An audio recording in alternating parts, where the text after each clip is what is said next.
আমরা বিপদে পড়লে আমাদেরকে উদ্ধার করে কে? আল্লাহ ছাড়া আমাদের বাঁচানোর কেউ আছে? উদ্ধার করার কেউ আছে? রক্ষা করার কেউ আছে? এজন্য বিপদে পড়লে আমরা চাইবো কার কাছে? আমাদের যাই দরকার হোক আমরা ফরিয়াদ করব কার কাছে? নাকি মাজারে যেয়ে চাবেন? মাজারে যেয়ে চাবেন? অনেকে তো মাজারে যেয়ে কপাল ঘষে, আছে না নাই? মাজারে যেয়ে সন্তান চায়, আছে? এই এলাকার লোকদের আকীদা খালেস আমি জানি। মাজারে যে কপাল ঘষে আর সন্তান চায়। আচ্ছা, মাজারে গেলে সন্তান পাওয়া যায়? আচ্ছা, মাজারে না গেলে যদি বাচ্চা না হতো, গরু ছাগলের যে বাচ্চা হয় ওরা কোন মাজারে মানত করে বলেন? কথা কি বুঝতেছেন? এই যে প্রতি বছর গরু ছাগল ভেড়া এগুলো যে বাচ্চা দেয়, এরা কোন মাজারে যে মানত করে? এজন্য চাইতে হবে একজনের কাছে, তিনি কে? আমার প্রিয় পটুয়াখালীবাসী, মাজার জিয়ারত করা সুন্নাহ। আমরা মাজার জিয়ারত করব, আল্লাহ ওয়ালাদের কবরে যাব, আমরা সেখানে যে সালাম দিব, দোয়া করব, নিজের জন্য করব, কবরে শুয়ে থাকা মাইয়েতের জন্য করব, পুরো মুসলিম উম্মার জন্য করব। কিন্তু কবরে যিনি শুয়ে আছে ওই বাবার কাছে সন্তান চাওয়া যাবে? চাকরি চাওয়া যাবে? সফলতা চাওয়া যাবে? সফলতা দেয় কে? এক কথাই রব্বুল আলামিন বলেন, وَإِن يَمْسَسْكَ اللَّهُ بِضُرٍّ فَلَا كَاشِفَ لَهُ إِلَّا هُوَ وَإِن يُرِدْكَ بِخَيْرٍ فَلَا رَادَّ لِفَضْلِهِ يُصِيبُ بِهِ مَن يَشَاءُ مِنْ عِبَادِهِ وَهُوَ الْغَفُورُ الرَّحِيمُ আল্লাহু আকবার। আল্লাহ বললেন, ওয়া ইয়ামসাসকাল্লাহু বিদুররিন ফালা কাশিফা লাহু ইল্লা হু। আল্লাহ যদি তোমাকে কোনো বিপদ স্পর্শ করায়, আল্লাহ যদি তোমারে কোনো বিপদে ফেলে দেয়, ওই বিপদ থেকে উদ্ধার করার তিনি ছাড়া আর কেউ নাই। জোরে বলেন ঠিক কিনা? তিনি যদি কোনো বিপদে ফেলেন, তিনি ছাড়া বিপদ থেকে উদ্ধার করার কেউ নাই। আর তিনি যদি তোমার প্রতি কোনো অনুগ্রহ করতে চান, ওই অনুগ্রহ ঠেকিয়ে দেওয়ার ক্ষমতাও কারো নাই। আল্লাহ যদি আপনার সফলতা দিতে চায়, পৃথিবীর কোন শক্তি ওই সফলতাকে থামাতে পারে? এজন্য আল্লাহ বললেন, খবরদার, চিন্তা আর আকীদা খালিস করে নাও। ওয়া ইয়ামসাসকাল্লাহু বিদুররিন ফালা কাশিফা লাহু ইল্লা হু। আল্লাহ বিপদে ফেললে বিপদ থেকে উদ্ধার করার কেউ থাকে না। আর আল্লাহ যদি তোমার প্রতি দয়া দেখাতে চান, অনুগ্রহ করতে চান, ওই অনুগ্রহকে প্রতিরোধ করার মতো ক্ষমতা কারো নাই। তিনি তার বান্দাদের মধ্য থেকে যাকে ইচ্ছা তাকে দেন, যত ইচ্ছা তত দেন। তিনি ক্ষমাশীল, তিনি মেহেরবান। সুবহানাল্লাহ। তিনি ক্ষমাশীল, তিনি মেহেরবান। তাহলে এই আয়াত থেকে আমরা বুঝতে পারলাম, আমরা যদি বিপদে পড়ি আমাদেরকে কেউ বাঁচাতে পারে না। আমার বাবা আমারে বাঁচাতে পারে, আমার মা আমাকে বাঁচাতে পারে, আমার বন্ধু আমারে বাঁচাতে পারে, আমার দলের কর্মী আমাকে বাঁচাতে পারে, আমার পীর সাহেব আমারে বাঁচাতে পারে। আমার পটুয়াখালীর ভাইয়েরা খেয়াল রাখবেন, বাঁচাতে পারে এক মহান সত্তা, উদ্ধার করতে পারে এক মহান সত্তা। চিৎকার করে বলুন, তিনি কে?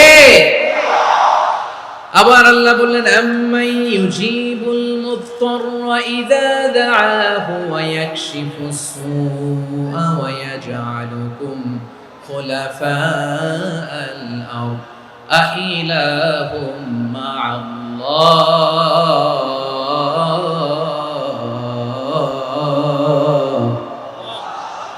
ক্বালিলাম মা তাযাক্কারুন। রব্বুল আলামিন বলেন, বিপদে পড়ে কাতর কণ্ঠে চিন্তাগ্রস্ত হয়ে যখন কেউ ফরিয়াদি হয়ে আল্লাহর ডাকে হাত তোলে, তখন এই ব্যক্তির ডাকে সাড়া দেয় কে? বিপন্ন অবস্থায় আপনি যখন কেঁদে কেঁদে হাত তুলে আপনার দুঃখের কথা জানান, আপনি যখন ডাকেন তারে, তখন আপনার ডাকে সাড়া দেয় কে? আল্লাহ বলে, আমি সাড়া দেই। তোমাদের বিপদকে মুক্ত করে দেয় কে?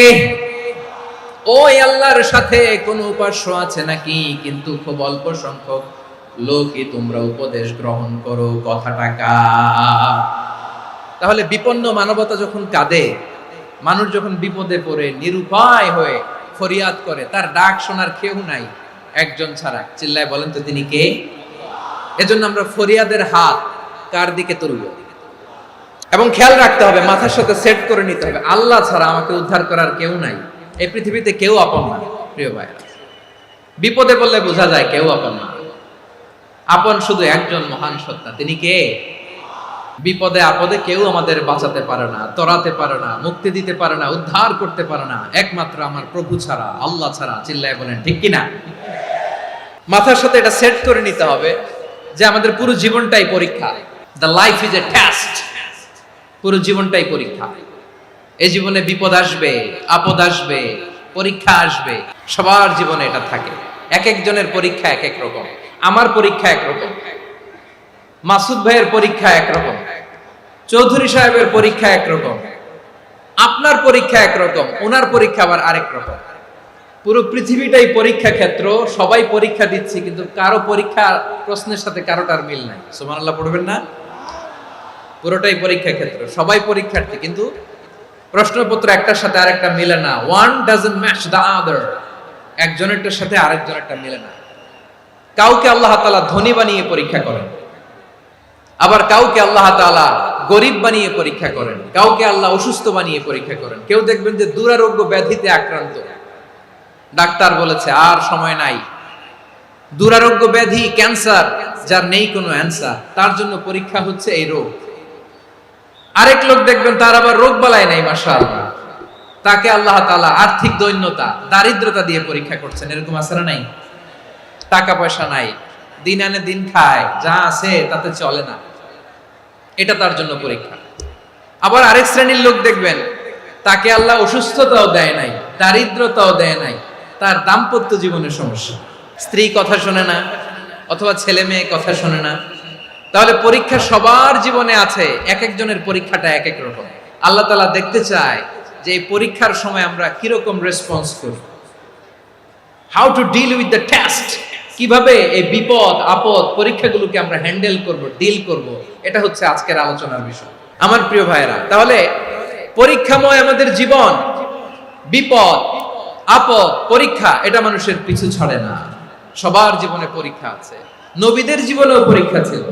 সাহাবারা জিজ্ঞেস করেছেন, ইয়া রাসূলুল্লাহ, আইয়ুন নাসি আশাদ্দু বালাআন ফিদ দুনিয়া, এই দুনিয়ার বুকে কাদের পরীক্ষা সবচেয়ে বেশি? বিশ্বনবী বলেছেন, আল আম্বিয়া। এই পৃথিবীতে সবচেয়ে বেশি পরীক্ষা আল্লাহ তাআলা নিয়ে থাকেন নবীদের। কাদের? নবীদের। সুম্মাল আমসাল ফাল আমসাল, এরপরে নবীদের পরের স্তরে যারা, তাদের পরীক্ষা। এরপরে তাদের পরের স্তরে যারা, তাদের পরীক্ষা। সিদ্দিকীনদের, শুহাদাদের, সালিহিনদের, আল্লাহওয়ালাদের। যার ঈমান যত মজবুত, তার জীবনে পরীক্ষাও তত বেশি। চিল্লায় বলেন ঠিক কিনা? তাহলে মুমিনরা, বিশ্বাসীরা, আমরা কি পরীক্ষা বিপদ আপদে ভয় পাই? না, মুমিনরা বিপদে ভয় পায় না, তারা হতাশ হয় না, সুবহানাল্লাহ, তারা নিরাশ হয় না। বিশ্বাসীরা হাল ছেড়ে দেয় না, তারা ভরসা রাখে একজনের উপর। চিল্লায় বলতে হবে তিনি কে? কারণ মুমিন জানে the grief isn't permanent, the test isn't permanent, the struggle in our life isn't permanent. আমাদের জীবনের দুঃখ, কষ্ট, স্ট্রাগল, এগুলো পার্মানেন্ট নয়। After every difficulties there is an ease. সব কষ্টের পরেই একটা সুখ আছে না নাই? রব্বুল আলামিন বলেন, ফা ইন্না মাআল উসরি ইউসরা, ইন্না মাআল উসরি ইউসরা, ভয় পেও না, চিন্তা করো না, কষ্টের সাথেই আমি রেখে দিয়েছি স্বস্তি। সুবহানাল্লাহ বলেন। মুমিন জীবনে বিপদ যত বেশি, কষ্ট যত বেশি, তার সামনে সফলতা তার চেয়েও বেশি। কারণ বিশ্বাসীরা জানে রাত্রি যত গভীর হয়, সুবহে সাদিকের সময় তত আগাতে থাকে। গর্ভবতী নারীর পেটের ব্যথা যত বাড়তে থাকে, ঘরে নতুন মেহমান আগমনের সময় ঘনাতে থাকে। মুমিনদের উপর বিপদ, অত্যাচার, আপদ, পরীক্ষা যত বাড়তে থাকে, কালেমার পতাকা উড্ডয়নের সময় কাছে আসতে থাকে। বিশ্বাসীদের এগুলো হিসাব মিলানো অনেক আগে, এগুলো অনেক আগে হিসাব মিলানো। দুঃখের আধার শেষে সুখের আলো মিটি মিটি হাসে। চিল্লায় বলেন ঠিক কিনা? দুঃখের আধার শেষে আলোর প্রভাত হাসে, হতাশার কালো মেঘে যায় গো ভেসে, হতাশার কালো মেঘে যায় গো ভেসে।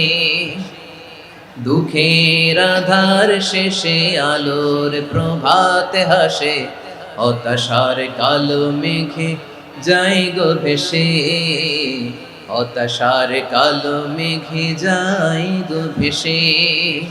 কোরআনের পাতায় পাতায় দেখো ঈমানের পথ ঢাকা ব্যথার কাটায়।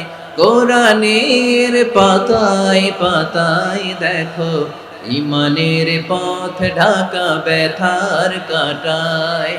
ভেঙে পড়ো না কভু হতাশ হয়ে, ভেঙে পড়ো না কভু হতাশ হয়ে, জ্বলে পুড়ে খাঁটি সোনা হগ শেষে, জ্বলে পুড়ে খাঁটি সোনা হগ শেষে। দুঃখের আধার শেষে আলোর প্রভাত হাসে, হতাশার কালো মেঘে যাই গো ভেসে, হতাশার কালো মেঘে যাই গো ভেসে। পরীক্ষা যত বেশি, কষ্ট যত বেশি, সুখের সময় তত কাছাকাছি, চিল্লায় বলতে হবে ঠিক কিনা? এজন্য মুমিন জীবনে পরীক্ষা বেশি, মুমিনদের হতাশা নাই। মুমিনরা নিরাশ হয় না, হতাশ হয় কাফিররা।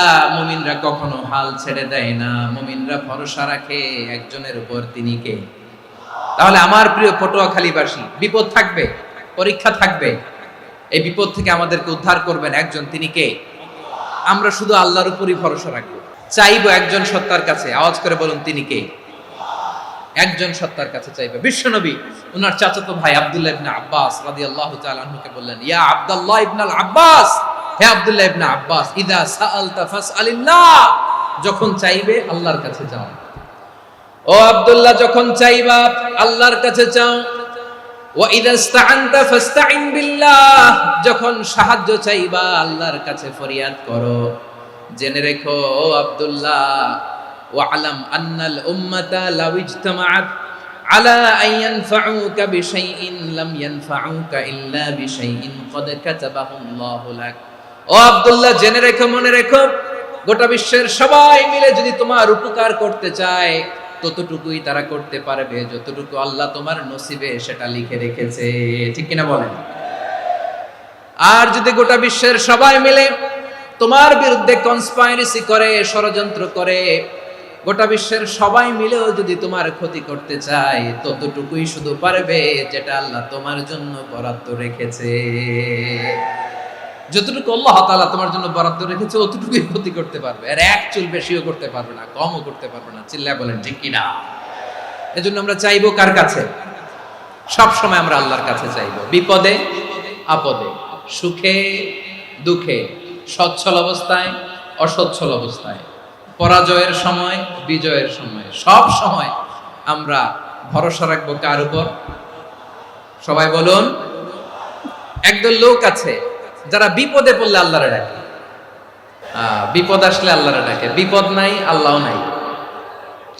বিপদে পড়লে নামাজ পড়ে, বিপদও নাই নামাজও নাই। বিপদে পড়লে জিকির করে, বিপদ যখন চলে যায় ওদের জিকিরও বন্ধ হয়ে যায়। এরকম আছে না নাই? কিছু লোক দেখবেন পরীক্ষা আসলে নামাজ পড়ে, দেখবেন পরীক্ষার সময় নামাজ পড়ে, পরীক্ষাও নাই নামাজও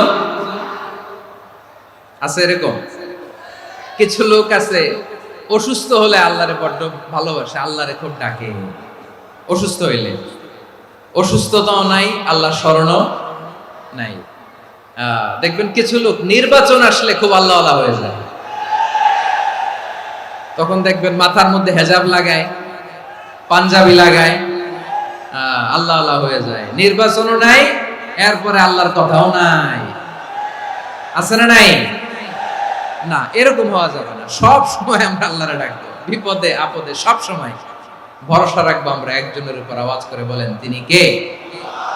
এ কথায় আল্লাহ তাআলা আমাদের চোখে আঙ্গুল দিয়ে জানিয়ে দিলেন, ফাইদা রাকিবু ফিল ফুলকি দা'আউল্লাহা মুখলিসিনা লাহুদ্দিন ফালাম্মা নাজ্জাহুম ইলাল বাররি ইযা হুম ইউশরিকুন।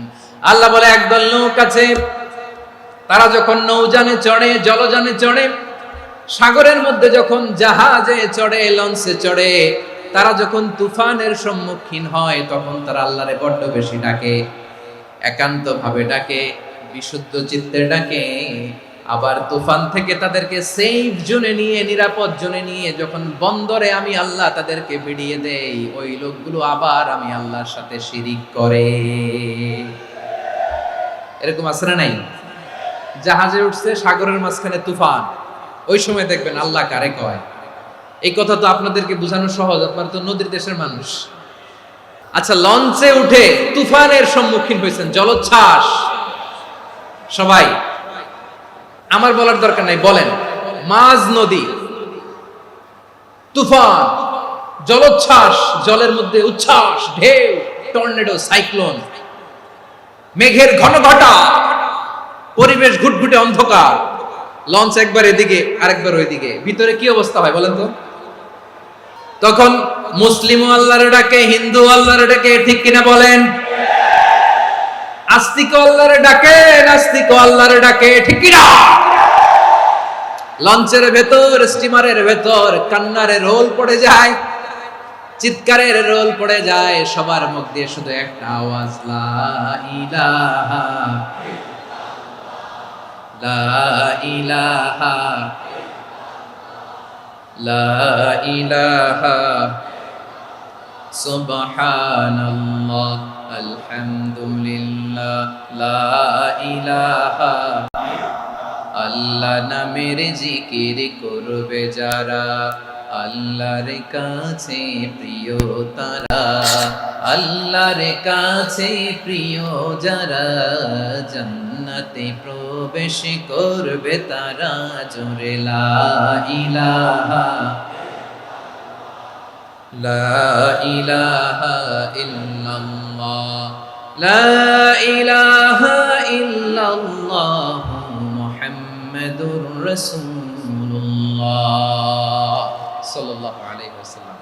আমার প্রিয় পটুয়াখালীবাসী, তাহলে লঞ্চের ভেতরে যখন আমরা তুফানের মধ্যে পড়ি, তখন সবাই মিলে আমরা একটা নামের জিকির করি। নামটা কার? মুসলমানেরাও ডাকে, হিন্দুরাও ডাকে, আস্তিকও ডাকে, নাস্তিকও ডাকে, সবাই ডাকে একজনকে, তিনি কে? আবার দেখবেন ওই আল্লাহ তুফানের পরে, ঝড়ের পরে ওই লঞ্চটাকে যখন সদর ঘাটে ফিরিয়ে দেয়, আবার আমরা নাফরমানি শুরু করে দেই।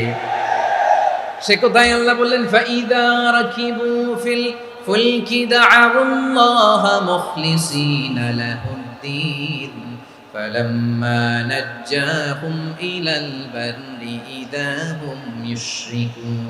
সাগরে যখন তুফানে পড়ে আমি আল্লাহর ডাকে, আবার আমি আল্লাহ যখন বাঁচিয়ে দেই, আবার আমি আল্লাহর সাথে শিরিক শুরু করে। আমরা কি এরকম হতে চাই নাকি?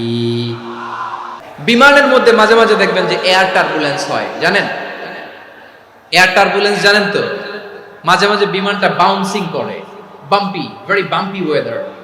শুনেন নাই?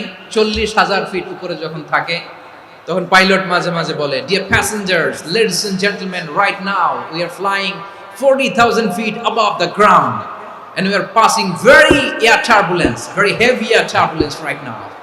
Please fasten your seat belts. দেখবেন মাঝে মাঝে বলে যে, ভদ্র মহিলা, ভদ্র মহোদয়গণ, আমরা 40,000 ফিট উপর দিয়ে যাচ্ছি আর এয়ার টার্বুলেন্স ফেস করছি, মেহেরবানি করে আল্লাহর রাস্তে সিট বেল্ট বাঁধুন। তখন বিমানটা এরকম বাউন্সিং করে, শেকিং করে। আপনারা মুখোমুখি হয়েছেন? ইদানিং এই এয়ার টার্বুলেন্স বেড়ে গিয়েছে।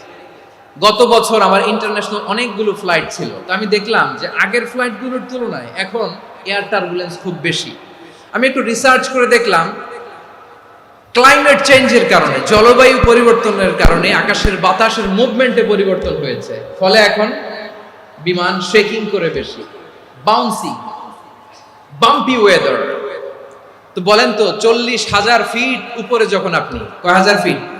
40,000 ফিট উপরে যখন আপনি, তখন যখন বিমানটা এরকম বাউন্সিং করে, সবাই যখন ভমিটিং করে বিমান নষ্ট করে দেয়, বমি করে, তখন বাঁচানোর কে আছে আল্লাহ ছাড়া? কেউ আছে? ওই মুহূর্তেও সবাই মিলে একজনের ডাকে আওয়াজ করে বলেন, তিনি কে? মাঝে মাঝে কিছু সোশ্যাল মিডিয়ায় কিছু ভিডিও পাওয়া যায় যে হেভি যখন এয়ার টার্বুলেন্স হয় 10 সেকেন্ড 15 সেকেন্ডের কিছু ভিডিও পাওয়া যায়, বিমানটা এরকম বাউন্সিং করছে, বাম্পি ওয়েদার, কাঁপছে, মানুষগুলো বমি করছে, অক্সিজেন মাসগুলো সব ঝুলে পড়েছে, বিমানটা শুধু কাঁপছে। তখন দেখবেন বিমানের ভেতরেও এরকম লঞ্চের মতো চিৎকার আছে না নাই? বিমানের ভেতরেও তখন চিৎকার। গত বছর হিথ্রো এয়ারপোর্ট থেকে সিঙ্গাপুর এয়ারলাইন্সের একটা ফ্লাইট, হিথ্রো টু চাঙ্গি, একটা ফ্লাইটে এমন বেশি এয়ার টার্বুলেন্সের শিকার হয়েছিল ওই এয়ারক্রাফটটা, 33 জন যাত্রী সেখানে আহত হয়েছে, একজন যাত্রী নিহত হয়েছে। কেবিন ক্রুজ, এয়ার হোস্টেস যারা আছে, একজনের নাক ফেটে, চোখ ফেটে, কপাল ফেটে, ব্লিডিং হয়ে শয়লা। প্রিয় ভাইয়েরা, 40,000 ফিট উপরে বিমানটা যখন কাঁপবে, তখন আমাদেরকে আল্লাহ ছাড়া আর কেউ বাঁচানোর আছে? এত আস্তে বললে হবে? ওই কঠিন মুহূর্তে আমার বাবা আমারে বাঁচাতে পারে, আমার বন্ধু আমারে বাঁচাতে পারে। এই গ্রাউন্ডে, জমিনের বুকে আমার প্রোটোকল, আমার ক্ষমতা, আমার দাম্ভিকতা কোনো কিছু আমারে বাঁচাতে পারে? একজন ছাড়া। চিল্লায় বলতে হবে, তিনি কে? সে আল্লাহ বললেন, গোলাম আমি বিপদের সময় ঠিকই তোমাদের বাঁচিয়ে দেই। ওই বিমানের ভেতরে 40,000 ফিট উপরে যখন তোমরা এয়ার টার্বুলেন্সের শিকার হও, তখন নাস্তিকও আল্লাহরে ডাকে, হিন্দু আল্লাহরে ডাকে। জোরে বলেন ঠিক কিনা? আবার বিমানটা যখন শান্ত হয়ে যায়, একটু পরেই বিমানের স্ক্রিনের মধ্যে হিন্দি সিনেমা খোঁজে। বিমানের স্ক্রিনে কিন্তু বিশাল ওখানে আফলাম, ফিল্মের একেবারে বোঝাই করা। বিমানটা শান্ত হলে আবার হিন্দি সিনেমা দেখা শুরু করে। একটু আগে ডাকছিল কারে? দেখবেন বাংলাদেশে আমাদের ক্রিকেটাররা যখন অন্য কোনো দেশের সাথে খেলে, অনেক সময় এমন হয় বল বাকি একটা, রান দরকার 6টা। বল বাকি কয়টা? রান দরকার। আপনি দেখবেন ক্যামেরাম্যান তখন গ্যালারিতে খালি দেখায় দর্শকদের যে কি অস্থিরতা। হিপ হপ স্টাইলের মেয়েটা, যে মেয়েটার ওড়না এতক্ষণ ছিল গলায়, এতক্ষণ কই ছিল, ওই মেয়েটা দেখবেন ওড়নাটা টেনে মাথায় দিয়ে এরকম মুনাজাত ধরতেছে, আল্লাহ আল্লাহ, একটা সক্কা, আল্লাহ আল্লাহ, আমার লাল সবুজের পতাকারে তুমি অপমানিত কইরো না আল্লাহ, ইন্ডিয়ার সাথে আমাদের খেলা আল্লাহ আল্লাহ, একটা সক্কা, একটা একটা। পুরো খেলা জুড়ে এই মেয়ের ওড়না ছিল গলায়, কিন্তু যখন 1 বলে 6 রান দরকার, ওড়না চলে আসছে কোথায়? মাথায়। আবার মুনাজাত আছে না নাই? ঠিকই বাংলাদেশের দামাল ছেলে এমন এক শট মারলো, বল চলে গেল স্টেডিয়ামের বাইরে, ছক্কা, জিতে গেলাম আমরা। পুরো স্টেডিয়াম জুড়ে চিৎকার, হই হুল্লোড়, মौज মাস্তি।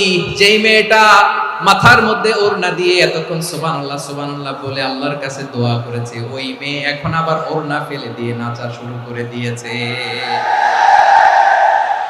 তাহলে আল্লাহর ভয়, আল্লাহর প্রতি আস্থা, বিশ্বাস, ভালোবাসা, এটা কি ক্ষণিকের জন্য? মানে আমার যখন লাগবে তখন আল্লাহর ইউজ করবো নাকি? হ্যাঁ, বিপদে আপদে, সুখের সময় দুঃখের সময়, সচ্ছল অসচ্ছল অবস্থায় বিশ্বাসীরা ভরসা রাখে একজনের উপর। চিৎকার করে বলে পটুয়াখালী, তিনি কে? সে আল্লাহ বললেন, গোলাম মনে করো না জাহাজ থেকে সদরঘাটে ভিড়িয়ে দিলাম, তুমি নিরাপদ হয়ে গেছো। মনে করো না 40,000 ফিট থেকে সেফ ল্যান্ডিং এর পরে এয়ারপোর্টে নেমে গেলেই তুমি নিরাপদ হয়ে গেছো। ও মিয়া, বিপদ কি শুধু সাগরে আর আকাশে? ঘরের ভেতরও বিপদ আসতে পারে কি পারে না? এজন্য সূরা মুলক আল্লাহ বললেন, আমিনতুম মান ফিস সামাই আন ইয়াখসিফা বিকুমুল আরদা ফাইদা হিয়া তামুর। আল্লাহ বললেন, তোমরা কি ভেবেছো তোমরা নিরাপদ? আমি চাইলে ল্যান্ডস্লাইডস, ভূমি ধস দিয়ে 1 লক্ষ 1 মুহূর্তে নিয়ে যেতে পারি।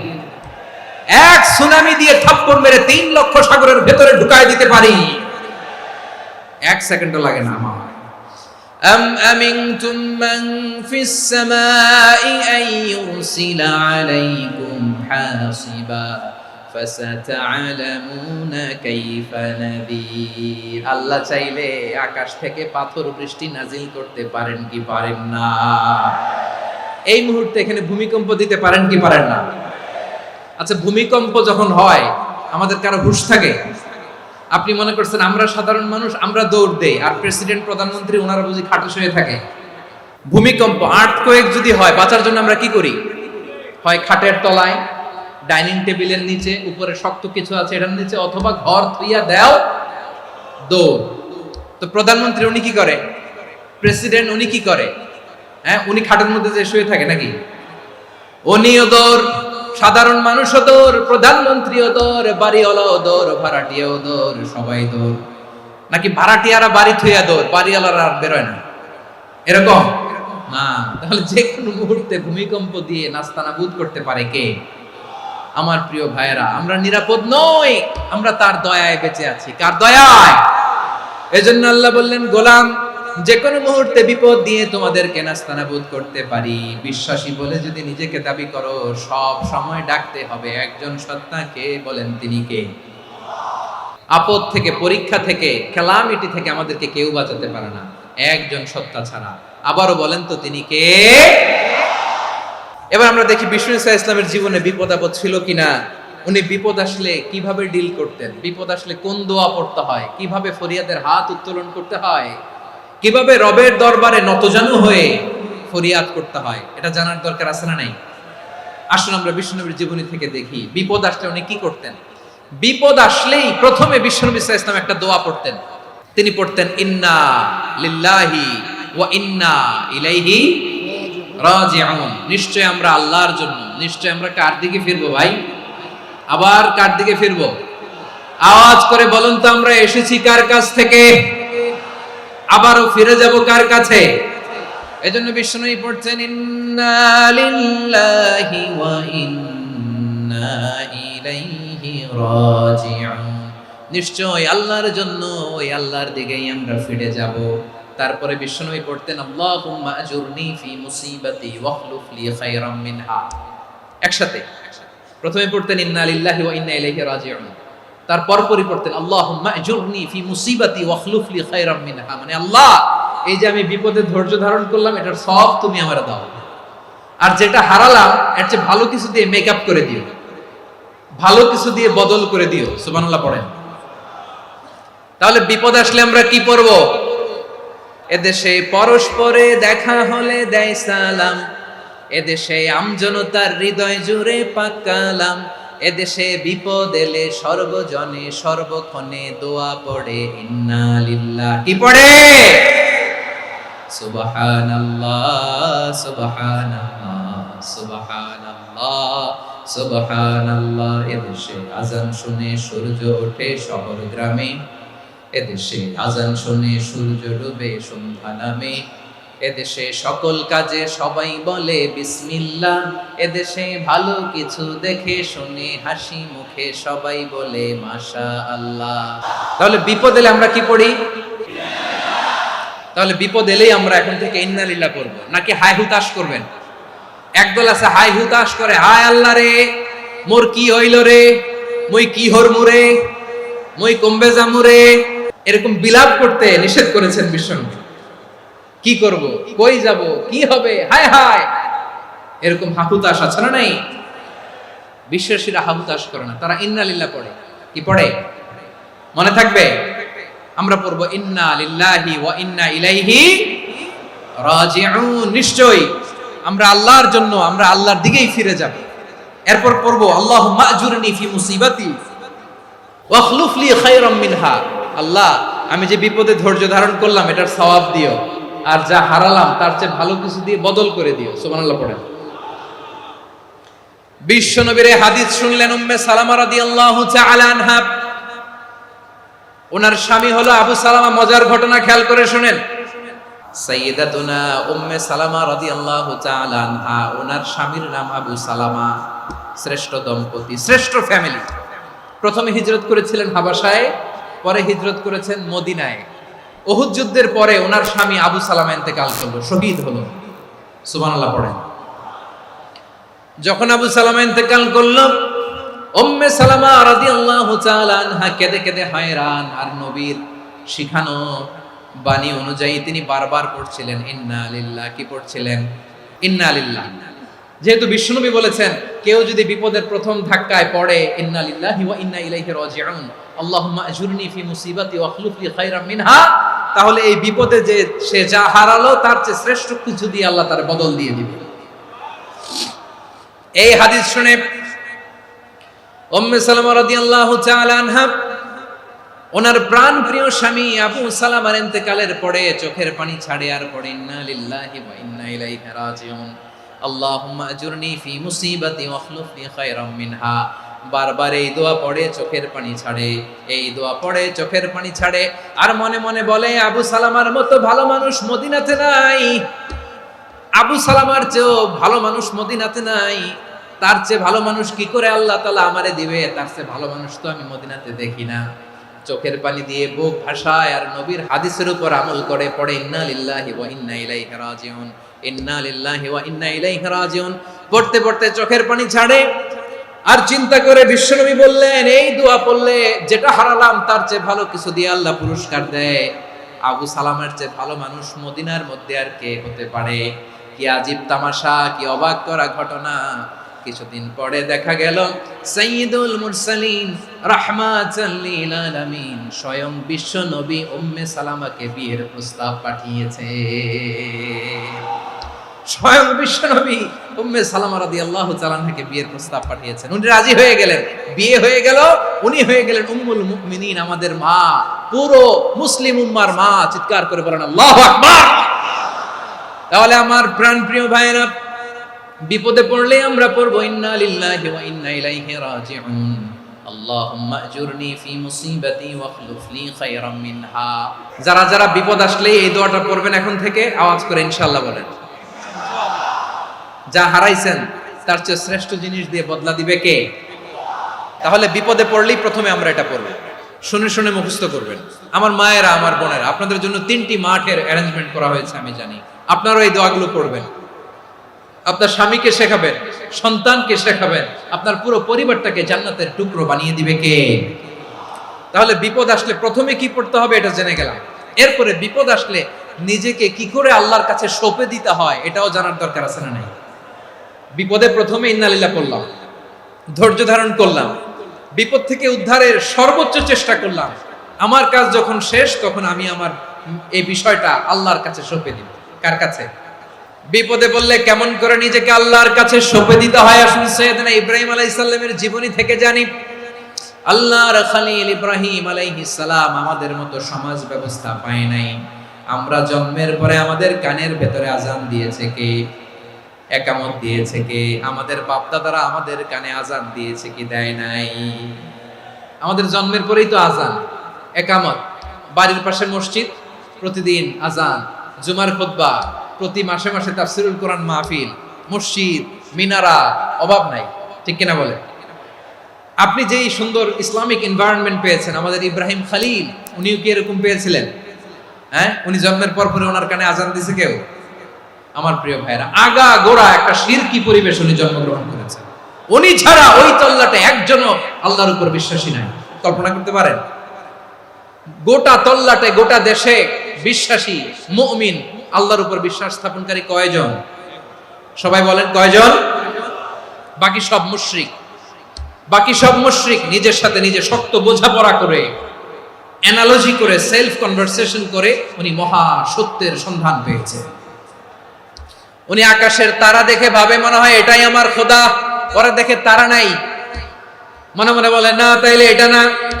আবার চাঁদ দেখে বলে চাঁদটা বড় মায়া লাগে, মনে হয় এটাই আমার রব। পরে দেখে চাঁদও নাই, কয় না এটা না। এরপরে দ্বীপ প্রহরের জলজলে সূর্যটা খাঁ খাঁ করে গোটা পৃথিবীটারে রৌদ্র দিয়ে তাতিয়ে রাখে। তিনি ভাবলেন মনে হয় এটাই আমার রব, কারণ এটাই তো সবচেয়ে বড়। কিন্তু বিকেল বেলা ওই সূর্যটাও যখন চলে যায়, সাইয়েদনা ইব্রাহিম বলে না এটাও তো নাই। আমার খোদা যদি আমারে ছেড়ে চলে যায়, বিপদে পড়লে আমারে উদ্ধার করবে কে? এভাবে নিজের সাথে অ্যানালজি, সেলফ কনভারসেশন করতে করতে করতে তিনি মহা সত্যের সন্ধান পেয়েছেন। সুবহানাল্লাহ পড়েন। সব শেষে তিনি ডিসিশন নিয়ে ঘোষণা দিলেন, ইন্নী ওয়াজ্জাহাতু ওয়াজহিয়া লিল্লাযী ফাতারাস সামাওয়াতি ওয়াল আরদা হানিফান ওয়া মা আনা মিনাল মুশরিকিন। নিশ্চয় আমি এমন সত্তার দিকে মনোনিবেশ করলাম, মুখাপেক্ষী হলাম, যিনি আকাশ বানিয়েছেন, জমিন বানিয়েছেন, আমি মুশরিক নই। সুবহানাল্লাহ। পারতেন? আপনি পারতেন? কেউ নাই, লক্ষ লক্ষ মুশরিক, আপনি একা। ওনার মতো এরকম বিচক্ষণতা দিয়ে আল্লাহরে খুঁজে পাইতে পারতেন আপনি? কি নবী ছিল, আল্লাহকে খুঁজে পেয়েছে। যখন আল্লাহর ইবাদত শুরু করলো, এই কথা ছড়ায় পড়লো চারদিকে। নমরুদ সাইয়েদনা ইব্রাহিমকে ডেকে পাঠালেন। নমরুদ বলে, ইব্রাহিম, তুমি নাকি মূর্তির পূজা না করে কোন নতুন রবের ইবাদত করো, কে তোমার রব? সাইয়েদনা ইব্রাহিম বললেন, রব্বি আল্লাযী ইউহয়ী ওয়া ইউমীত, আমি এমন রবের ইবাদত করি যিনি জীবন দেন, যিনি মৃত্যু দেন। নমরুদ বলে, তাই নাকি? তোমার রব জীবন দেয়, মৃত্যু দেয়, আর এটা তো আমি দেই। আমিও তো জীবন দেই, আমিও তো মৃত্যু দেই। সাইয়েদনা ইব্রাহিম বললেন, কেমন করে তুমি জীবন দাও, মৃত্যু দাও, একটু দেখাও তো। নমরুদ জেলখানা থেকে দুজন কয়েদিকে ডেকে আনলো। কয়েদি এনে অর্ডার করলো, একটাকে এখনই শিরোচ্ছেদ, হেড অফ, ডেথ পেনাল্টি, মৃত্যুদণ্ড দেয়া হলো, ফিনকি দিয়ে রক্ত বের হলো। নমরুদ বলে, দেখো, দুজনকে ধরে আনলাম, একজন কয়েদিকে দিলাম ডেথ পেনাল্টি, মৃত্যুদণ্ড, ওরে মৃত্যু দিলাম। আরেকজন যে দাঁড়িয়ে আছে, চাইলে ওরেও আমি মৃত্যুদণ্ড দিতে পারি, কিন্তু না, ওরে আমি দিব না, ওরে আমি বাঁচায়া দিলাম, ছেড়ে দিলাম, মানে জীবন দিলাম। দেখো ইব্রাহিম, তোমার চোখের সামনে একজনরে মৃত্যু দিলাম, আর একজনরে জীবন দিলাম। আপাত দৃষ্টিতে তাই তো, একজনরে তো জীবন দিল, আরেকজনরে মৃত্যু দিল। সাইয়েদনা ইব্রাহিম এবার বিপাকে পড়ে গেলেন। কিন্তু এক একজন নবীকে আল্লাহ এমন উইজডম বিচক্ষণতা দিয়ে এই জমিনে পাঠিয়েছেন, মুহূর্তের মধ্যে আল্লাহর খলিল ইব্রাহিম বললেন, ফাইন্নাল্লাহা ইয়াতি বিশ-শামসি মিনাল মাশরিকি ফাতি বিহা মিনাল মাগরিব ফাবুহিতাল্লাযী কাফার।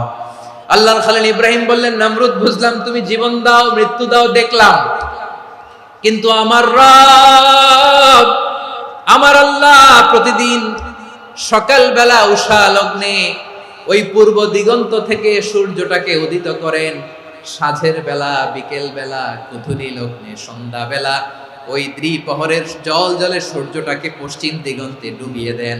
মানে সকালবেলা পূর্ব দিক থেকে উদিত করা সূর্যটাকে পশ্চিম দিকে বিকেলে তিনি ডুবিয়ে দেন। তুমি যদি পারো ওই সূর্যটাকে পশ্চিম দিক থেকে উদিত করে পূর্ব দিকে ডুবিয়ে দাও। সুবহানাল্লাহ পড়বেন না? দেখেন, ইনস্ট্যান্ট ইন্টেলেক্ট, মুহূর্তে বিচক্ষণতা, উইজডম কাকে বলে? নমরুদ পারবে? নমরুদের বাপ পারবে, ওর দাদা, ওর 14 গোষ্ঠী, গোটা বিশ্বের সব ক্ষমতাধর রাষ্ট্রনায়করা একসাথে হলে পারবে?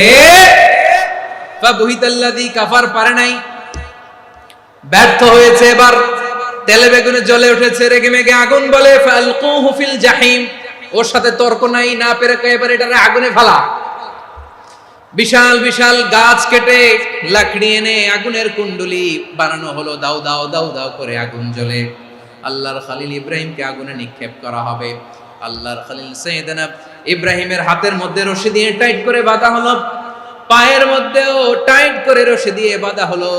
আল্লাহর খলিল ইব্রাহিমকে আগুনের কুণ্ডলির মধ্যে ফেলা হবে। ও মিয়া, আপনি যে বিপদের কারণে ভয় পান, হতাশ হন, এটা কোনো বিপদ? ওনার বিপদের সামনে এটা কোনো বিপদই না, এটা কোনো বিপদই না। হাত পা বেঁধে টাইট করে নিক্ষেপ করা হবে, সিম্পলি ফেলা যাবে না, কারণ দাও দাও করে দ্য ব্লেজিং ফায়ার, এমন আগুনের কুণ্ডলি, কাছে যাওয়া যায় না, আগুনের উত্তাপে নিক্ষেপ করা হবে। হাতে রশি বেঁধে, পায়ে রশি বেঁধে আল্লাহর খলিল ইব্রাহিম আলাইহিস সালামকে আগুনের মধ্যে নিক্ষেপ করা হবে। আহা, এটার বলে অগ্নি পরীক্ষা। উনি অগ্নি পরীক্ষার সম্মুখীন হয়েছিলেন। এজন্য কঠিন পরীক্ষাকে আমরা অগ্নি পরীক্ষার সাথে তুলনা করি, ঠিক কিনা? সাইয়েদনা জিবরাইল এসে বললেন, ও আল্লাহর খলিল, ওরা তো আপনার হাতও বেঁধে ফেললো, পাও বেঁধে ফেললো, নড়াচড়ার সুযোগ নাই, বলেন আমি জিবরিল ফেরেশতা আপনার জন্য কি করতে পারি? আল্লাহর খলিল ইব্রাহিম বলেন, ও জিবরাইল, তোমার কাছে আমার কোনো চাওয়া পাওয়া নাই। সুবহানাল্লাহ বলেন। তোমার কাছে বলার কিছু নাই, তোমার সাহায্যের আমার দরকার নাই। সাইয়েদনা ইব্রাহিম আলাইহিস সালামকে হাতে পায়ে রশি বেঁধে, হাত পা বাঁধা অবস্থায় জ্বলন্ত অগ্নিকুণ্ডে যখন নমরুদের দলবল নিক্ষেপ করবে, আল্লাহর খলিল কিভাবে নিজেকে আল্লাহর কাছে সঁপে দিয়েছেন, পটুয়াখালীর ভাইরা খেয়াল করে শুনুন। হাত পা বেঁধে আল্লাহর খলিলকে যখন নিক্ষেপ করা হবে, তিনি মুখ ফুটে বলে ফেললেন, হাসবুনাল্লাহু ওয়া নি'মাল ওয়াকিল। হাসবুনাল্লাহু ওয়া নি'মাল ওয়াকিল, আমার জন্য আল্লাহই যথেষ্ট, আমার জন্য আল্লাহই যথেষ্ট। তিনি আমার সবচেয়ে বড় গার্ডিয়ান, তিনি আমার সবচেয়ে বড় অভিভাবক। জিব্রাইলের সাহায্যে অফারকে ফিরিয়ে দিলেন, দুনিয়ার বুকে কারো কাছে কিছু বলেন নাই, মুখ ফুটে বলেছেন হাসবুনাল্লাহ। ও আমার পটুয়াখালীর প্রাণের ভাইয়েরা, খেয়াল রাখবেন, কোন বান্দা তার হাতে থাকা সব চেষ্টাটুকুন করার পরে মুখ ফসকে মুখ দিয়ে যখন বলে ফেলে হাসবুনাল্লাহ, বান্দা যখন হাসবুনাল্লাহ বলে ফেলে, ওই ব্যাপারটা ডিল করার দায়িত্ব স্বয়ং আল্লাহ আরশের উপর থেকে নিয়ে নেয়। আপনি যখন বলে ফেলবেন হাসবুনাল্লাহ, এটা ডিলিং করবে কে তখন? বান্দা তার সাধ্যের সবটুকু চেষ্টার পরে নতজানু হয়ে যখন বলবে হাসবুনাল্লাহ, আল্লাহ তুমি আমার জন্য যথেষ্ট, নি'মাল ওয়াকিল, তুমি আমার শ্রেষ্ঠ অভিভাবক, তখন তার কি দরকার না দরকার এটা ডিল করে স্বয়ং আল্লাহ। নিক্ষেপ করা হলো সাইয়েদনা ইব্রাহিমকে অগ্নিকুণ্ডলিতে। হাজার হাজার মানুষের দৃশ্য দেখার জন্য জড়ো হয়েছে এরকম বিশাল ময়দানে। কিন্তু কি অবাক করার ঘটনা, সবাই ভয় পাচ্ছিল, না জানে কি হয়ে যায়। আল্লাহর খলিলকে যখন আগুনের কুণ্ডলিতে নিক্ষেপ করা হয়, আল্লাহর খলিল ইব্রাহিম আগুনের কুণ্ডলীর মধ্যে বসে বসে মানুষগুলোর দিকে তাকিয়ে হাসতে শুরু করে দেয়।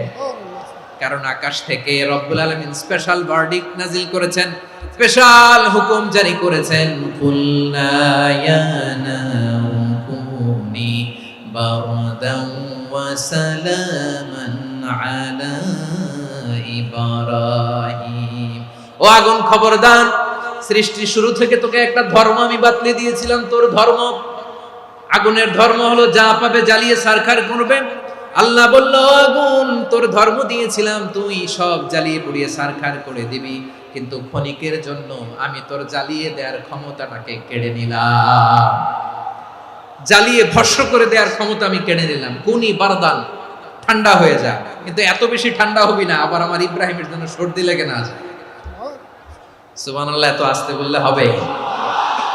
কুনি বারদান, বারদ মানে বরফ, ঠান্ডা, ঠান্ডা হ, কিন্তু এত ঠান্ডা হবি না যাতে আমার ইব্রাহিমের কষ্ট হয়। আগুন বলে, আল্লাহ একবার বললাম ঠান্ডা হ, আবার বলো এত ঠান্ডা হবি না যাতে খলিলের সর্দি না লাগে। কেমন ঠান্ডা হব, কেমন এনভায়রনমেন্ট তৈরি করে দেব বলো? আল্লাহ বললেন, সালামান আলা ইব্রাহিম, আমার খলিল, আমার ইব্রাহিমের জন্য তুই জান্নাতের গুল বাগিচা হয়ে যা। ও ভাই, নবী মুসার মতো ঈমান হলে রাস্তা হবে সাগর জলে, নবী ইউসুফের মতো ঈমান হলে একে একে দরজা খোলে, নবী ইব্রাহিমের মতো ঈমান যদি আজও থাকে বিদ্যমান, অগ্নিকুণ্ডে দেখতে পাবে খুবসুরত এক ফুল ভাগা। কুলনা ইয়া নারু কুনি বারদান ওয়া সালামান আলা ইব্রাহিম। বান্দা যখন মুখ দিয়ে বলে হাসবুনাল্লাহ, আমার আল্লাহ আমার জন্য যথেষ্ট, এই বলে যখন নিজেকে সঁপে দেয়, তার কি লাগবে ওই দায়িত্ব স্বয়ং নিয়ে নেয় কে? তাহলে আমার প্রিয় ভাইয়েরা, বিপদের শুরুতেই আমরা বলবো ইন্না লিল্লাহ। শুরুতে কি বলবো? এরপরে যেই বাক্যটা পড়ে নিজের পরিস্থিতিকে আল্লাহর দরবারে সঁপে দিব, সেটা হচ্ছে হাসবুনাল্লাহ। সেটা কি? বিষ্ণু বলেন, লা ইয়াজালু লিসানুকা রাতাবান মিন যিকরিল্লাহ, সব সময় আল্লাহর স্মরণ দিয়ে, জিকির দিয়ে জিহ্বাটারে সিক্ত রাখো।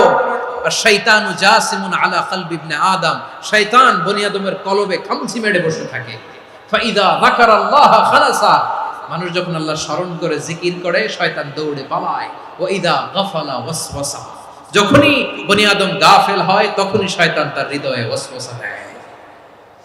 এজন্য বিপদে পড়লে ইন্না লিল্লাহ, নিজের সবটুকুন করার পরে, নিজের রোল প্লে করার পরে নিজেকে আমরা কি বলে সঁপে দিব? সবাই বলেন, মনে থাকবে?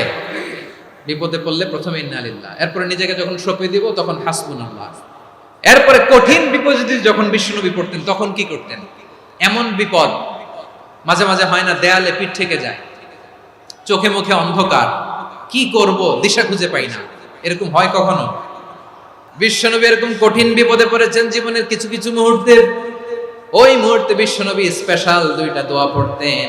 এই দোয়াগুলো আপনাদেরকে জানিয়ে দেয়। বিশ্বনবী বলেন, কঠিনতম বিপদে যখন পড়বা, দেয়ালে পিঠ থেকে যায়, চোখে মুখে অন্ধকার, বাঁচার কোনো উপায় নাই, তখন পড়বা লা ইলাহা ইল্লা আনতা সুবহানাকা ইন্নী কুনতু মিনাজ জালিমিন। আল্লাহ, তুমি ছাড়া কোনো ইলাহ নাই, তুমি পবিত্র, নিশ্চয় আমি জালিমদের অন্তর্ভুক্ত। সুবহানাল্লাহ বলেন। এই দোয়া সাইয়েদনা ইউনূস আলাইহিস সালাম পড়েছিলেন যখন মাছের পেটে ছিলেন। এবং অনেক মুফাসসিরিন একরাম বলেছেন, অনেক আহলুল ইলমরা বলেছেন, এটা হচ্ছে ইসমে আজম। ইসমে আজম এমন দোয়া যেটা দিয়ে দোয়া করলে আল্লাহ দোয়া কবুল করে। কিন্তু এটা কোনটা, এটা নিয়ে ইখতিলাফ আছে। কোন আহলুল ইলম বলেন এই লা ইলাহা ইল্লা আনতা সুবহানাকা ইন্নী কুনতু মিনাজ জালিমিন, এটা হচ্ছে ইসমে আজম। সাইয়েদনা ইউনূস আলাইহিস সালাম পড়েছেন, আপনারা পড়েননি? এটা পড়বেন আপনারা। এই দোয়া পড়ে সাইয়েদনা ইউনূস আলাইহিস সালাম মাছের পেট থেকে রক্ষা পেয়েছিলেন। রক্ষা করেছিল কে? তুমি ইউনূস নবীরে যখন খাইলো মাছেতে গিলিয়া, ফেরেশতা পাঠাইয়া দিলে ইসমে আজম দিয়া। প্রাণে ছিল যাহার ভয়, সেথা পাইল আশ্রয়। প্রাণে ছিল যাহার ভয়, সেথা পাইল আশ্রয়। মাছের পেট হতে সে যে পেল পরিত্রাণ। আল্লাহু আল্লাহু তুমি জাল্লে জালালুহু, শেষ করা তো যায় না গে তোমার গুণগান। আল্লাহু আল্লাহু লা ইলাহা ইল্লা আনতা সুবহানাকা ইন্নী কুনতু মিনাজ জালিমিন। বিশ্বনবী বললেন, দেয়ালে পিঠ থেকে গেলে, চোখে মুখে অন্ধকার, বাঁচার কোনো উপায় নাই, তখন এই দোয়াটা পড়তে হবে। এই দোয়া পড়ে আল্লাহর কাছে ফরিয়াদ করলে বিপদ মুক্ত করবেন কে? কেন এই দোয়াটা আল্লাহর কাছে বড্ড প্রিয় জানেন আমার ভাইয়েরা? কারণ এই দোয়ার মধ্যে তিনটা জিনিস আছে। এক নম্বরে হচ্ছে তাওহীদ, দুই নম্বরে তাসবিহ, তিন নম্বরে তাকরীর। আই রিপিট, আবারও বলছি, এক নম্বরে তাওহীদ, দুই নম্বরে তাসবিহ, তিন নম্বরে তাকরীর। এই দোয়াটা আল্লাহর কাছে এত পছন্দনীয় কারণ এই দোয়ার প্রথম অংশে আছে তাওহীদ, আল্লাহর একত্ববাদের ঘোষণা। লা ইলাহা ইল্লা আনতা, ও আল্লাহ আপনি ছাড়া কোনো ইলাহ নাই, উপাস্য নাই। এই কথা বললে আল্লাহ বড্ড খুশি হয়ে যায়। সুবহানাল্লাহ পড়েন। এই দোয়ার দ্বিতীয় অংশে আছে তাসবিহ, মানে আল্লাহর প্রশংসা, প্রশংসা সূচক বাণী। সুবহানাক সুবহানাক সুবহানাক, ও আল্লাহ আমি আপনার পবিত্রতা ঘোষণা করছি। সুবহানাক, এই কথা শুনলেও আল্লাহ খুশি হয়ে যায়। সুবহানাল্লাহ পড়েন। এই দোয়ার তৃতীয় অংশে আছে তাকরীর। তাকরীর মানে পাপের স্বীকৃতি। তাকরীর মানে কি? তাকরীর মানে পাপের স্বীকৃতি। এই দোয়ার তৃতীয় অংশে আছে ইন্নী কুনতু মিনাজ জালিমিন, ও আল্লাহ আমি জালিমদের অন্তর্ভুক্ত। আল্লাহ আল্লাহ আমি জালেম, আল্লাহ আমি ভুল করেছি, অন্যায় করেছি, আল্লাহ আমি জালেমদের অন্তর্ভুক্ত। এই পাপের স্বীকৃতি, অ্যাকনলেজমেন্ট আল্লাহ বড্ড পছন্দ করে। যখন আল্লাহর কাছে আপনি ছোট হবেন, ছোট হতে হতে যত ছোট হবে, ওই দৃশ্যটা দেখতে আল্লাহ বড্ড পছন্দ করে। সুবহানাল্লাহ বলেন। তিন নম্বর অংশ ইন্নী কুনতু মিনাজ জালিমিন, আল্লাহ আমি জালেমদের অন্তর্ভুক্ত। সাইয়েদনা আদম আলাইহিস সালাম ভুল করে যখন নিষিদ্ধ গাছের ফুল খেয়ে ফেললেন, ফল খেয়ে ফেললেন, আল্লাহ বললেন আদম ক্ষমা পেতে চাইলে তুমি আর হাওয়া মিলে স্বীকৃতি দাও, পাপের স্বীকৃতি। আর পড়ো রব্বানা যালামনা আনফুসানা ওয়া ইল্লাম তাগফির লানা ওয়া তারহামনা লানাকুনান্না মিনাল খাসিরিন। ও আল্লাহ আমি আদম আর হাওয়া, যালামনা আনফুসানা আমরা আমাদের নফসের উপর বড্ড জুলুম করেছি। আল্লাহ ওয়া ইল্লাম তাগফির লানা ওয়া তারহামনা, আপনি যদি ক্ষমা না করেন, আপনি যদি দয়া পরবশ না হন, আপনি যদি রহম না করেন, আমরা তো ক্ষতিগ্রস্তদের মধ্যে শামিল হয়ে যাব। এই দোয়া করার সাথে সাথে সাইয়েদনা আদম আর হাওয়া আলাইহিস সালামকে ক্ষমা করে দিলেন কে? তাহলে এই দোয়ার তিন নম্বর অংশ তাকরীর, এটা আল্লাহ বড্ড পছন্দ করে। আমার কলিজার টুকরা ভাইয়েরা, গুনাহ করে শিকার যেতে হবে, এটা আল্লাহ ভালোবাসেন। সাইয়েদনা আবু বকর রাদিয়াল্লাহু তাআলা আনহু বিষ্ণু ইসলামকে বললেন, ইয়া রাসূলুল্লাহ আল্লিমনি দুআআন আদউ বিহি ফি সালাতি, নবী হে আপনি আমার এমন একটা স্পেশাল দোয়া শিখায়া দেন যে দোয়াটা আমি নামাজে পড়ব। নবী বললেন, তাহলে তুমি পড়ো আল্লাহুম্মা ইন্নী যালামতু নাফসি যুলমান কাসীরান ওয়া লা ইয়াগফিরুয যুনুবা ইল্লা আনতা ফাগফির লি মাগফিরাতাম মিন ইনদিকা ওয়ারহামনি ইন্নাকা আনতাল গফুরুর রহিম। সুবহানাল্লাহ। সালাম ফিরানোর আগে পড়েন। ও আবু বকর, নামাজে যদি দোয়া করতে মনে চায় এই দোয়াটা পড়বা, আল্লাহুম্মা ইন্নী যালামতু নাফসি, আল্লাহ জুলুম করেছি আমার নফসের উপর, যুলমান কাসীরা, অনেক জুলুম, ওয়া লা ইয়াগফিরুয যুনুবা ইল্লা আনতা, আপনি ছাড়া এই জুনুব, এই পাপ ক্ষমা করার দ্বিতীয় কোনো রব নাই। আছে? এজন্য আল্লাহরে বলবেন, আল্লাহ আমি ছাড়া তোমার গোলামের অভাব নাই, ও আমার রব আমি ছাড়া এই জমিনের বুকে তোমার গোলামের অভাব নাই, কিন্তু তুমি ছাড়া তো আমার দ্বিতীয় কোনো রব নাই। পারবেন বলতে? পারবেন? চোখের পানি ছেড়ে আল্লাহরে বলবেন, আল্লাহ তুমি আমার রব, তুমি আমার সব। কি বলবেন? আল্লাহরে বলেন, আল্লাহ তুমি আমার রব, তুমি আমার সব। আল্লাহ আমি ছাড়া এই জমিনে তোমার গোলামের অভাব নাই, তুমি ছাড়া আমার দ্বিতীয় কোনো রব নাই। একথা বলে চোখের পানি ছেড়ে আল্লাহরে স্বীকৃতি দেন, আল্লাহ আমি পাপী, আল্লাহ এই জমিনে আমার চেয়ে বড় পাপী আর কেউ নাই। ওযু করে সিজদায় লুটিয়ে পড়ে চোখের পানি ছেড়ে আল্লাহরে পাপের স্বীকৃতি দেন, আল্লাহ এমন কোন জুলুম নাই, গুনাহ নাই আমি করি নাই, সগীরা কবিরা, জেনে না জেনে, ইচ্ছায় অনিচ্ছায়, শিরকি বেদাতি সব গুনাহ করেছি। আল্লাহ আকাশের নিচে জমিনের উপরে আমার চেয়ে বড় গুনাহগার আর কেউ নাই। চোখের পানি ছেড়ে আল্লাহরে বলেন, আল্লাহ আমি ছাড়া তোমার গোলামের অভাব নাই, তুমি ছাড়া আমার দ্বিতীয় কোনো রব নাই, তুমি ছাড়া তো কেউ আমার গুনাহ ক্ষমা করার নাই, তুমি আমার রব, তুমি আমার সব। বলতে পারবেন? এই তাকরীর আমার পটুয়াখালীর ভাইয়া, এই স্বীকৃতিটা দেখতে আল্লাহ বড় ভালোবাসেন, কারণ আমরা সবাই গুনাহগার, আমরা সবাই কি? বিশ্বনবী বলেন, কুল্লুকুম খাত্তাউন, আ বনি আদম তোমরা সবাই পাপী। সবাই কি? সবাই পাপী। আমরা সবাই পাপী, আপন পাপের বাটখারা দিয়ে অন্যের পাপ মাপি। আমরা যে পাপী এটা ভাবতে মনে চায় না কারো, খালি অন্যের পাপ দেখি আমরা, এটা ভুল। ওর এই পাপ, ও পাপী, ও জালেম, ও জাহান্নামী, এরকম একটা টেন্ডেন্সি। আমার যে কি হালাত এটার খেয়াল নাই। খেয়াল করতে হবে যে আমি সবচেয়ে বড় পাপী, ঠিক কিনা বলেন? পাপ করি নাই এমন কেউ আছি? হ্যাঁ আছি, আছি। কেউ না জানলেও জানে কে আমার পাপের ঘটনা? পৃথিবী না জানুক আমি তো জানি, আমি কি পাপ করেছি হায়। ও আমার কলিজার টুকরা ভাইয়েরা, মাথাটাকে নিচু করে জীবনের সব গুনার ফিরিস্তিগুলো একটা একটা করে স্বীকার করে আল্লাহরে বলেন, আল্লাহ আমি পাপী,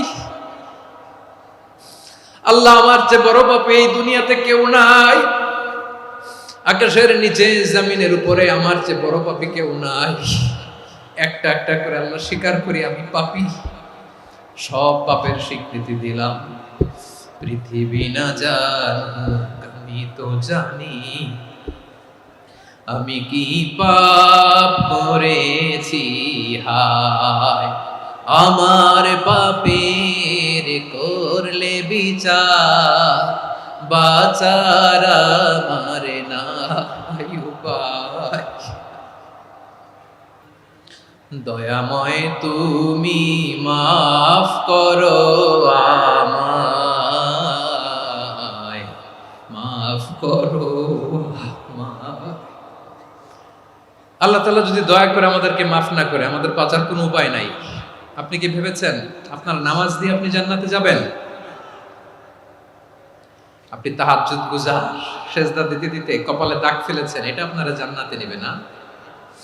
আপনি এলাকার সবচেয়ে বড় হাতেম তাই দানশীল, এই দানের ভরসায় বসে আছেন, কুশ্চিন কালো না। আমাদের নামাজ, আমাদের রোজা, আমাদের ইবাদত, এগুলোকে মিজানের পাল্লায় উঠালে কোনো ওজনই হবে না। তবে আমাদের একটা কৌশল জানা আছে, আমরা আল্লাহর রহমতের ভিখারি। আমরা সেদিন আগেই গুনার স্বীকৃতি দিয়ে দেব। আমরা বলবো, আল্লাহ তুমি প্রশ্ন করার আগে তোমার একটা কথা বলি, আমারে কিছু জিজ্ঞেস করো না, আমি সব করেছি। এমন কোন পাপ নাই যে পাপ আমারে দিয়ে হয় নাই। তোমার রহমত দিয়ে তুমি জান্নাতে পাঠাবা, তোমার দয়ায় জান্নাতে যেতে চাই, আমল দিয়ে না। পারবেন বলতে? কিয়ামতের দিন আমরা বলবো, আল্লাহ আমার আমল দিয়ে জান্নাত চাই না, আমি তোমার দয়া দিয়ে জান্নাত চাই। তোমার দয়া ছাড়া আমার কোনো উপায় নাই। কারণ আল্লাহ যদি বিচার করে বাঁচার কারো উপায় নাই। আল্লাহ